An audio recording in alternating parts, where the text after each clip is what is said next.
আসসালামু আলাইকুম রহমতুল্লাহ। প্রিয় ভিউয়ার্স, আশা করি সবাই ভালো আছো। আমিও ভালো আছি আল্লাহর রহমতে। আজকের এই ক্লাসে যারা এসেছো, নতুন এসেছো, আর যারা আমার আগে থেকে আমার চ্যানেলে আছো, আমার ভিউয়ার্স, সবাইকে স্বাগত, শুভেচ্ছা, অভিনন্দন জানাচ্ছি।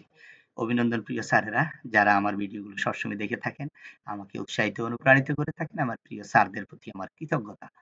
তো আমার এই ক্লাসের যে ভুলগুলো রয়েছে অবশ্যই কমেন্টস করে জানাবেন। লেখাগুলো কেমন হচ্ছে, ভিডিও এডিটিংটা কেমন হচ্ছে, আরো কোয়ালিটি কেমন করা দরকার, অবশ্যই আমাকে একটু করে জানালে আমি আরো নতুন করে চেষ্টা করব এগুলোকে আপডেট করার জন্য।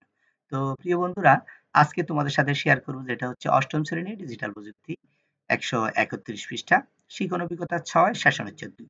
ইতিমধ্যে আমরা ১৩১ পৃষ্ঠার আরেকটি ক্লাস তৈরি করেছি। আজকে ওই ওই এ ১৩১ পৃষ্ঠার আরেকটি ক্লাস তোমাদের সাথে শেয়ার করছি।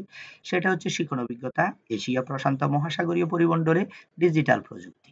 সেশন আন্তর্জাতিক পর্যায়ে প্রাতিষ্ঠানিক যোগাযোগ। এই আন্তর্জাতিক পর্যায়ের প্রাতিষ্ঠানিক যোগাযোগের সেশন ২ এর এখানে যে একটা খালি ঘর আছে, এই যে এটা তোমরা দেখতে পাচ্ছ, এই খালি ঘরটা আজকে তোমাদের সাথে শেয়ার করব। ঠিক আছে? প্রিয় শিক্ষার্থী বন্ধুরা, তোমরা যারা নতুন এসেছো চ্যানেলটি অবশ্যই সাবস্ক্রাইব করে রাখবে। পাশে থাকা বেল আইকনটি ক্লিক করে রাখবে, তাহলে নতুন নতুন ভিডিওগুলো তোমার কাছে খুব সহজে চলে যাবে। প্রিয় শিক্ষার্থী বন্ধুরা, দেখো, আগের সেশনে আমরা প্রাতিষ্ঠানিক যোগাযোগের বিভিন্ন ধরন এবং প্রাতিষ্ঠানিক যোগাযোগের সাথে অনানুষ্ঠানিক যোগাযোগের পার্থক্য নির্ণয় করেছি।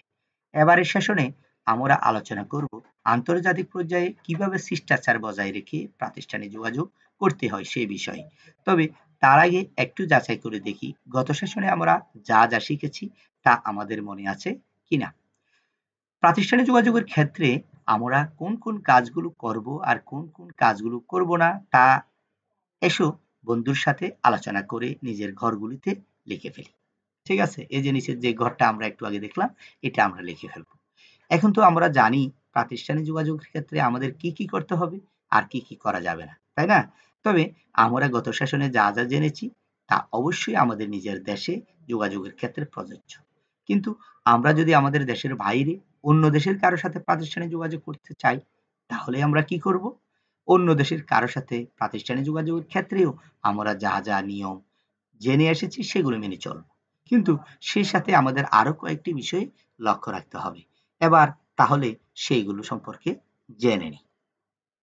প্রিয় শিক্ষার্থী বন্ধুরা, আমরা এই ঘরটি আজকে তোমাদের সাথে শেয়ার করব। প্রাতিষ্ঠানিক যোগাযোগের ক্ষেত্রে আমরা কি করব না, ঠিক আছে? দেখো, এখানে ইমোজি ব্যবহার করব না। ইমোজি ব্যবহার বলতে আমরা যেটা লাইকের ছবি, হ্যাঁ, তারপরে হচ্ছে লাভ রিয়েক্টের ছবি, হ্যাঁ, তারপরে হচ্ছে আরো বিভিন্ন ধরনের ছোট ছোট ছবি রয়েছে, এটা সামাজিক যোগাযোগ মাধ্যমে ফেসবুকে রয়েছে, ইউটিউবে রয়েছে, হ্যাঁ। প্রাতিষ্ঠানিক যোগাযোগ যাদের সাথে আমরা কথা বলবো, বিভিন্ন প্রতিষ্ঠানের সাথে, কোনো অফিসের সাথে, এই বিষয়গুলো কিন্তু আমরা ব্যবহার করব না। যেমন ইমোজি আমরা একদম ব্যবহার করব না। তারপরে কি ব্যবহার করব না? সর্বজন গ্রাহ্য ভাষা ব্যবহার করা। আমরা এমন কোনো খারাপ ভাষা ব্যবহার করব না যেটা আমার আঞ্চলিক ভাষা, যেটা আমি যার সাথে যোগাযোগ করছি সে কিন্তু আমার এই ভাষাটা বোঝে না, সে আমার এই ভাষাটা জানে না। আমি সেই ভাষাটা কি করব না? ব্যবহার করব না। আমি যদি কারো সাথে যোগাযোগ করি, আমি যদি মেসেঞ্জারে কথা বলি, আমি হোয়াটসঅ্যাপে কথা বলি, হয়তো সে বাঙালি, সে বাংলায় কথা বলে, আমি তার সাথে বাংলায় যোগাযোগ করব। সে যদি ইংরেজি ভালো পারে তাহলে ইংরেজিতে তার সাথে আমি যোগাযোগ করব। ঠিক আছে? আমি ইংরেজি ভালো পারি, তাই বলে আমি যে ইংরেজি পারে না তার সাথে ইংরেজিতে কথা বলবো, তাহলে এটা কিন্তু গ্রহণযোগ্য হবে না, প্রিয় শিক্ষার্থী বন্ধুরা।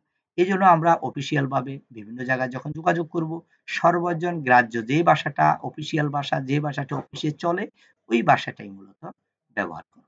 ছুটির দিনে কাউকে কল বা মেসেজ না দেওয়া। আমরা ছুটির দিনে, বন্ধের দিনে, মনে করো সাপ্তাহিক সরকারি ছুটি রয়েছে শুক্রবার, শনিবার, এই ২ দিন অন্তত আমরা অফিসিয়াল ভাবে যে যোগাযোগ করা প্রয়োজন, আমার জরুরি কথা বলা প্রয়োজন, এটা কিন্তু আমি করব না। ঠিক আছে? মেসেজ দিব, স্যার আপনার সাথে একটু কথা বলার ছিল, যদি অনুমতি দেন তাহলে কল দেব। তাহলে যদি অনুমতি দেয় তখন আপনি কথা বলতে পারেন, সমস্যা নেই। ঠিক আছে? তো প্রিয় শিক্ষার্থী বন্ধুরা, এই বিষয়গুলো আমাদের খেয়াল করতে হবে। অনুমতি না নিয়ে অডিও ভিডিও কল না দেওয়া। এই যে মেসেঞ্জারে একটু করে অনুমতি নিয়ে, স্যার একটু অডিও কল দিতে চাচ্ছি বা স্যার একটু ভিডিও কল দিতে চাচ্ছি, যদি আপনি অনুমতি দেন। এখন তুমি হঠাৎ করে ভিডিও কল দিয়ে বসলা, স্যার এখন কি অবস্থায় আছে, স্যার কি ঘুমাচ্ছে, স্যার কি হয়তো গায়ে গেঞ্জি পরে আছে, বা স্যারের ঘরের ভিতরে যে ড্রেস পরা দরকার ওইটাই পরে আছে। তাহলে এই বিষয়গুলো আমাদেরকে একটু নজরে রাখতে হয়। কেমন? যে কোনো সময় যোগাযোগ না করা। আমরা হঠাৎ দেখা গেল রাত ১১টার দিকে তখন স্যার ঘুমোচ্ছে। ওই টাইমে কি আমি কল করব না। সকাল ৬টার দিকে, ভোর ৫টার দিকে যখন স্যার হয়তো রেস্ট করতেছে, ঘুমাচ্ছে, নামাজ পড়তেছে, ওই সময়টাতেও আমরা কি করব না? কল করব না। এক কথা হচ্ছে অফিসিয়াল সময় থেকে। সকাল ৯টা থেকে বা সকাল ১০টা থেকে বিকাল ৫টার ভিতরে আমার অফিসিয়াল যে জরুরি প্রয়োজন, তখনই আমি যোগাযোগ করব। এক কথা হচ্ছে অপ্রয়োজনীয় সময়, তারপরে হচ্ছে তোমার যখন রাত ১১টায়, ১২টায়, ১টায়, ঠিক আছে? তখন হয়তো স্যার রেস্ট করতেছে, স্যার ঘুমাচ্ছে, ওই সময় কল দেওয়া ঠিক না। অপ্রয়োজনীয় তথ্য শেয়ার করা যাবে না। অপ্রয়োজনীয় তথ্য শেয়ার করা যাবে না। এটার কথা হচ্ছে তুমি যদি একটা মেইলে কোনো চিঠি পাঠাচ্ছ, তাহলে তুমি তোমার যেটা প্রয়োজন ওই তথ্যটাই শুধু তুমি শেয়ার করবা। অপ্রয়োজনীয় কোনো কথা বলার দরকার নেই। যেটা আসলে বলার দরকার নেই। এটা তুমি মেসেজে লিখবে না, চিঠিতে লিখবে না, হ্যাঁ? যোগ যোগাযোগের ক্ষেত্রে এই শেয়ার করবে না। তুমি কথা বলতেছো, যেটা তোমার প্রয়োজন ওই কথাটাই তুমি বলে শেষ করে দিবে। তুমি হাবিজাবি কথা, অপ্রাসঙ্গিক কথাগুলো বলে সময়গুলো নষ্ট করতেছো। মূল কথাটাই তুমি বললা না। ঠিক আছে?